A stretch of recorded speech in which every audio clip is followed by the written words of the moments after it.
បងប្អូនអ្នកគ្នាហើយអ្វីបានជាក្រដាសប្រាក់ដុល្លារមានអំណាចក្រដណ្ដប់និងអាចដឹកនាំពិភពលោកបានយ៉ាងខ្លាំងក្លាបែបនេះបើយើងមើលទៅក្រដាសប្រាក់ដុល្លារដែលកំពុងចរាចរនៅលើលោកសប្តាហ៍ថ្ងៃត្រូវបានគេយកទៅប្រើប្រាស់និងស្តុកទុកជាង190ប្រទេសជិត 90% នៃប្រតិបត្តិការជួញដូរពាណិជ្ជកម្មនិងហិរញ្ញវត្ថុអន្តរជាតិទាំងអស់នៅលើផែនដីគឺត្រូវដកដង្ហើមតាមរយៈលុយដុល្លារធនាគារកណ្ដាលគ្រប់ប្រទេសទាំងអស់មិនថាខ្លាំងប៉ុណ្ណាគឺត្រូវតែដេកអោបលុយដុល្លារនេះទុកនៅក្នុងដៃជាដាច់ខាតសូម្បីតែធនាគារជាតិរបស់កម្ពុជាយើងក៏ត្រូវមានទុនបម្រុងអន្តរជាតិជាប្រាក់ដុល្លាររហូតដល់ជាង 20,000 លានដុល្លារឯណោះដូចនេះប្រាក់ដុល្លារមានប្រវត្តិយ៉ាងណាខ្លះដើម្បីក្លាយជាស្ដេចរូបិយប័ណ្ណនៃពិភពលោកបានរឿងរ៉ាវដំបូងដែលប្រាក់ដុល្លារអាមេរិកបានចាប់ផ្ដើមប្រើប្រាស់ជុំវិញពិភពលោកគឺបន្ទាប់ពីសង្គ្រាមលោកលើកទី2ក្នុងពេលដែលបណ្ដាប្រទេសនៅអឺរ៉ុបនិងអាស៊ីរងការបំផ្លិចបំផ្លាញខ្ទេចខ្ទីដោយសារតែគ្រាប់បែកទឹកដីអាមេរិកមានសុវត្ថិភាពទាំងស្រុងហើយអាមេរិកក្លាយជារោងចក្រពិភពលោកដ៏ធំមួយអាមេរិកបានផលិតនិងលក់ទំនិញគ្រប់បែបយ៉ាងទៅឲ្យបណ្ដាប្រទេសជុំវិញពិភពលោកប៉ុន្តែអាមេរិកមិនព្រមទទួលយកលុយក្រដាសប្រាក់របស់ប្រទេសផ្សេងឡើយគឺយកតែមាសសុទ្ធតែប៉ុណ្ណោះត្រឹមឆ្នាំ1944អាមេរិកបានក្តោបក្តាប់មាសបម្រុងជិត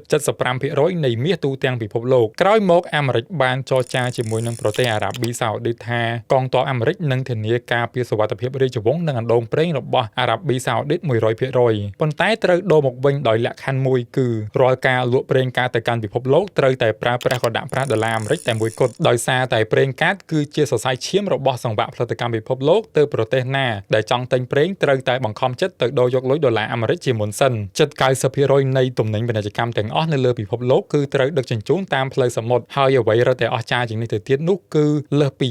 85% នៃពាណិជ្ជកម្មតាមសមុទ្រទាំងអស់ត្រូវទូទាត់និងជួញដូរដោយប្រើប្រាស់ក្រដាសប្រាក់ដុល្លារអាមេរិកតែមួយគត់ចុះតើនឹងមានរឿងអ្វីកើតឡើងប្រសិនបើមានក្រុមចៅសមុទ្រឬក៏មានប្រទេសជាសត្រូវណាមួយមកបិទផ្លូវនាវាចរយុទ្ធសាស្ត្រធំៗចម្លើយនោះគឺពាណិជ្ជកម្មពិភពលោកនឹងត្រូវជាប់គាំងភ្លាមៗតម្លៃប្រេងកាតនឹងហក់ឡើងខ្ពស់កប់ពពកហើយប្រព័ន្ធហិរញ្ញវត្ថុពិភពលោកទាំងមូលនឹងធ្លាក់ចូលទៅក្នុងភាពភ័យឆោឡោនិងចលាចលជាមិនខានត្រង់ចំណុចនេះហើយទើបកងទ័ពជើងទឹកអាមេរិកត្រូវចេញមុខដើរតួនាទីធ្វើជាប៉ូលីសពិភពលោកបើកកប៉ាល់ចម្បាំងល្បាតតាមមហាសមុទ្រដើម្បីធានាថាផ្លូវនាវាចរទាំងអស់ត្រូវតែបើកចំហនិងមានសុវត្ថិភាពជានិច្ចអាមេរិកធ្វើបែបនេះមិនមែនមានចិត្តធម៌ចង់ជួយពិភពលោកនោះទេប៉ុន្តែមកពីពួកគេដឹងច្បាស់អំពីខ្សែសង្វាក់ផលិតកម្មពិភពលោកដរាបណាផ្លូវសមុទ្រនៅតែបើកចំហពិភពលោកនៅតែបន្តជួញដូរហើយឲ្យតែពិភពលោកនៅតែបន្តជួញដូរគឺពិភពលោកនៅតែបង្ខំចិត្តបន្តប្រើប្រាស់ក្រដាសប្រាក់ដុល្លារអាមេរិកជារៀងរហូតត្រង់ចំណុចនេះហើយទើបធ្វើឲ្យបណ្ដាប្រទេសផ្សេងៗទៀតលើពិភពលោកត្រូវបង្ខំចិត្តចាយលុយដុល្លារដោយគ្មានជម្រើសបើចង់ទិញប្រេងកាតត្រូវមានដុល្លារបើចង់ដឹកទំនិញតាមសមុទ្រត្រូវមានដុល្លារហើយដូចនេះអាមេរិកអាចបោះពុម្ពលុយរាប់ទ្រីលានដុល្លារចេញពីខ្យល់បានដើម្បីដោះស្រាយវិបត្តិសេដ្ឋកិច្ចខ្លួនឯងនៅក្នុងសម័យ COVID-19 ហើយសេដ្ឋកិច្ចអាមេរិកមិនងាយនឹងដួលរលំដោយប្រទេសដទៃឡើយពីព្រោះពិភពលោកទាំងមូលគឺជាអ្នកទទួលរងសម្ពាធអតិផរណានិងជួយដកដង្ហើមជំនួសឲ្យអាមេរិកនៅពេលដែលពិភពលោកទាំងមូលដកដង្ហើមតាមលុយដុល្លារហើយនោះហើយជាពេលដែលអាមេរិកចាប់ផ្ដើមប្រើប្រាស់វាជាអាវុធគ្មានស្រមោលដើម្បីគំរាមកំហែងនិងផ្ដាច់ដង្ហើមសេដ្ឋកិច្ចប្រទេសណាដែលហ៊ានប្រឆាំងនឹងខ្លួនទី1រាល់ប្រតិបត្តិការលុយដុល្លារអន្តរជាតិទាំងអស់នៅលើលោកគឺត្រូវរត់កាត់ប្រព័ន្ធកណ្ដាលនៅទីក្រុងញូវយ៉កក្នុងរយៈពេលត្រឹមតែមួយប្រពេចភ្នែកប៉ុណ្ណោះដើម្បីផ្ទៀងផ្ទាត់មានន័យថាបើអាមេរិកមិនពេញចិត្តប្រទេសណាឬមហាសេដ្ឋីណាមន្ត្រីនៅវ៉ាស៊ីនតោនគ្រាន់តែចុចប៊ូតុងមួយនៅលើកុំព្យូទ័រនោះវាអាចបង្កក់លុយបានរាប់ពាន់លានដុល្លារភ្លាមៗធ្វើឲ្យអ្នកចាយលុយដុល្លារអាមេរិកមិនអាចជួញដូរពាណិជ្ជកម្មអន្តរជាតិបានឬក៏ទិញទំនិញពីក្រៅប្រទេសសម្រាប់ផ្គត់ផ្គង់តម្រូវការក្នុងស្រុកបានឡើយទី2បើអាមេរិកដាក់ទណ្ឌកម្មលើប្រទេសណាមួយឧទាហរណ៍ដូចជាអឺរ៉ង់អាមេរិកនឹងដើរគំរាមធនាគារជុំវិញពិភពលោកថាបើអ្នកឯងហ៊ានជួញដូរជាមួយអឺរ៉ង់យើងនឹងកាត់ផ្តាច់ធនាគាររបស់អ្នកឯងមិនឲ្យប្រើប្រាស់លុយដុល្លារអស់មួយជីវិតដោយសារគ្មានធនាគារអន្តរជាតិណាអាចរស់ដោយគ្មានលុយដុល្លារបាន